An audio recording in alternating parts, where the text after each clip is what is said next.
11,4 meter ya. Sedangkan ini TGV di Prancis ya.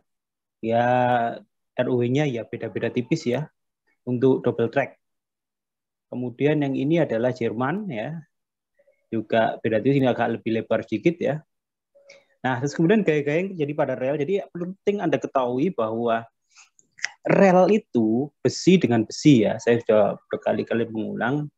Kelemahan rel itu adalah bahwa rel itu dia tidak akan bisa nanjak dengan sempurna. Beda dengan mobil ya. Mobil yang ban karet dengan apa namanya?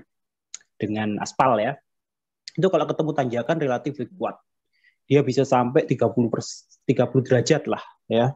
Mobil itu sanggup 30 derajat kalau mobil normal ya. Kalau yang mobil 4x4 dan modif itu bisa tinggi ya, bisa 60 derajat bisa lah. Tapi normalnya 30 derajat itu udah mentok ya mobil. Apalagi mobil truk ya, itu susah. Paling 10% itu sudah mentok ya.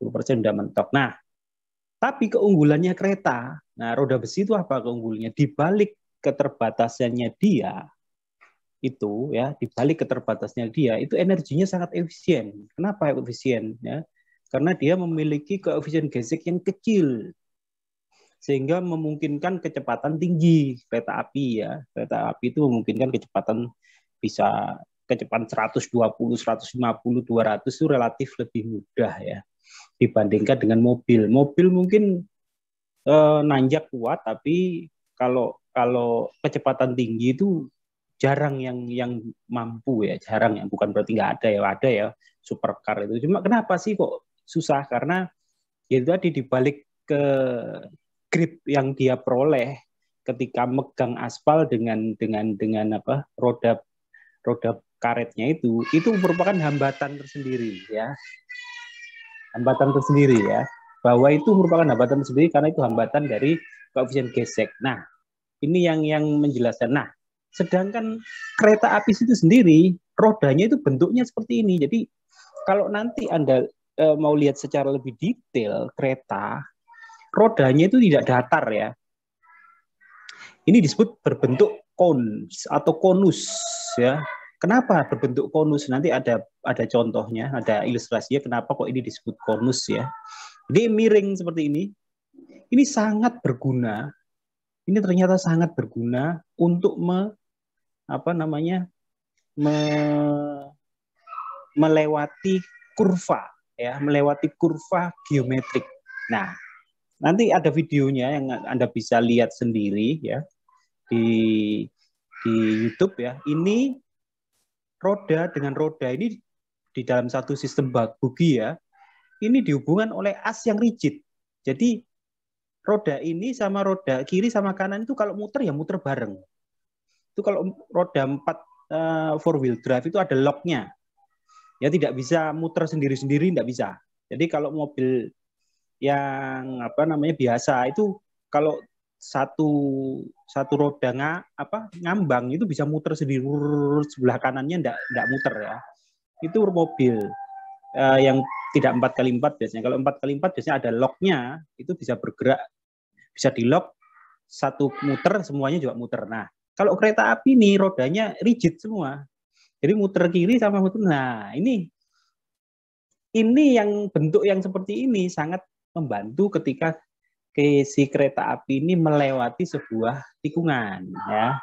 Karena Anda tahu tikungan itu sisi dalamnya jaraknya lebih rendah atau lebih pendek daripada sisi luarnya. Kenapa kok bisa berjalan? Kalau bentuknya tidak seperti ini ya, kereta api akan guling.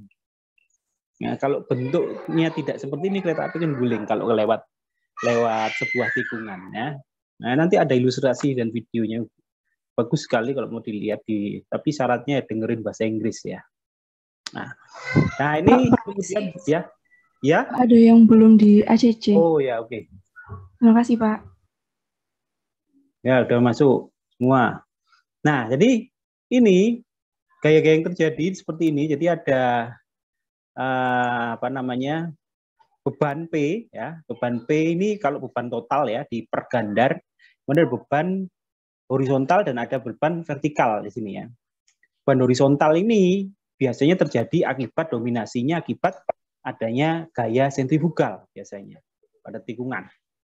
Walaupun tidak pada tikungan mungkin saja ada gaya horizontal ya, karena akibat ketidakrataan dari jalan ya, terus akibat ke apa namanya angin ya, mungkin saja. Tapi yang jelas ada beban horizontal atau lateral, istilahnya ada beban vertikal atau P di sini. Nah, ini kalau melihat gambar ini, kalau ada gerakan ini berarti dia jalannya berada di sebuah tikungan karena gayanya sama-sama ke arah kanan semua ini ya, baik yang lateral yang sisi kiri sama yang lateral sisi kanan larinya ke kanan semua. Jadi ini ada gaya yang ke arah luar ya, sehingga arahnya ke luar semua.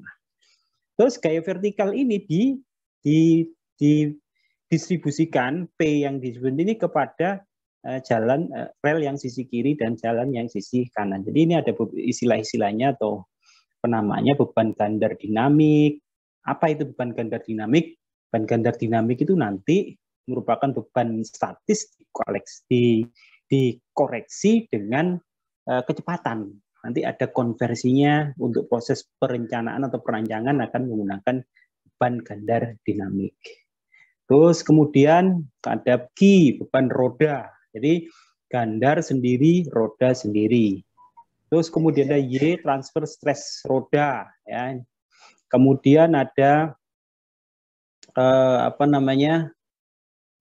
ini tadi Y ya. Terus kemudian ada transversal stres gandar, ini hanya ya, selain ada Y ada H, terus ada AB ini rolling. Jadi